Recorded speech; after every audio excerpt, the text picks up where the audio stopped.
While a volcanic eruption is unlikely to occur anytime soon within Yellowstone's youngest major caldera, the story is different not so far outside of it. Or at least this is a potential conclusion reached by recent research that denoted a new youngest eruption of the Yellowstone volcano. Beforehand, it was thought that the massive 349 square kilometer or 135 square mile pitchstone plateau rhyolite flow that erupted 70,000 years ago was the volcano's youngest eruption, involving a staggering 70 cubic kilometers of lava. Now, the age of the youngest eruption has been halved, as within Yellowstone's second youngest major caldera, specifically its Island Park caldera located solely in Idaho. There is a darker colored basaltic lava flow which, unlike surrounding similar composition rock, contains numerous vegetation-free exposures. This marks the new youngest lava flow boundary of the 1 square mile Pinedale basalt lava flow, which was emplaced a mere 35,000 years ago. This low silica lava flow was for the longest time thought to be part of the Jared basalt which filled the vast majority of the Island Park caldera bottom 189,000 years ago. So, why is the confirmation that a basalt lava flow erupted 35,000 years ago so important? Well, it tells us about the state of Yellowstone's underlying massive magma chamber and magma reservoir in the long term. Yellowstone's magmatic plumbing underground primarily consists of lower silica basaltic magma, extending from the base of the crust at 40 kilometers or 24.9 miles depth to around 15 kilometers depth. Rhyolite only exists above it in sections, between 4 and 15 kilometers depth, but despite what this diagram seemingly shows, it is not a 100% continuous mass of material.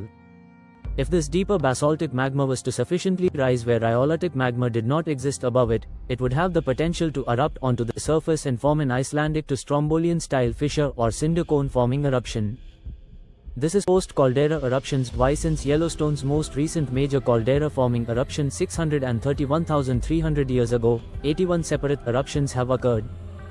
Inside the caldera, this involved 27 rhyolite lava flows, while outside the caldera it involved 13 rhyolite lava flows, although almost all of these occurred close to the caldera rim. On the other hand, the other 41 eruptions, all involving basaltic lava, occurred outside of the caldera, but it was thought that the last of these had occurred 120,000 years ago. Thus, if we think of a differing origin for two eruption types, one rhyolitic inside of Yellowstone's caldera, and one basaltic outside of its caldera, the revelation of a much more recent basaltic eruption becomes more interesting. You see, no matter how many times you poke Yellowstone with a stick, asking it to do something, or how many tabloids claim a supereruption is imminent, a rhyolitic eruption inside its youngest major caldera simply won't occur anytime soon.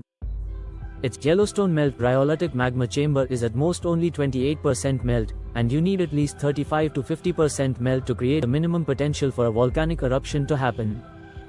However, the status of its deeper basaltic magma reservoir is less clear, meaning that while unlikely, there exists a very low but non-zero potential, at least in my opinion, of a basaltic eruption occurring outside anywhere from 4 to 40 miles outside of Yellowstone's caldera in the next 25,000 years.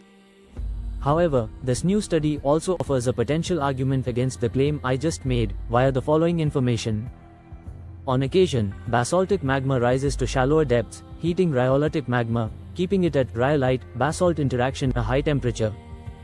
Per a direct quote from the US Geological Survey, periods of volcanic unrest at Yellowstone are characterized by an increase in activity in the lower, basaltic portion of the magmatic system that provides the heat necessary to spur the shallow, rhyolitic portion of the magmatic system into growing and/or erupting. These periods of increased activity in the lower portion of the magmatic system are manifested on the surface as periods where numerous basaltic magmas erupt outside the caldera, while rhyolites, which are less dense, block the basalt from rising where a rhyolite magma chamber is present, namely in the area of Yellowstone caldera, but may erupt themselves. This explains why Yellowstone caldera is characterized by numerous episodes of rhyolite lava flow activity that correlate in time with basaltic activity outside the caldera. In other words, you might expect basaltic eruptions outside of Yellowstone's caldera to occur around the same time as rhyolitic eruptions inside its caldera. And yet, Yellowstone seemingly shows no signs of any recent or active shallow basaltic intrusions, so an eruption may also not be likely outside of its caldera for many thousands, perhaps tens of thousands of years. As a final note, I would like to thank this channel's patrons on Patreon and channel members on YouTube.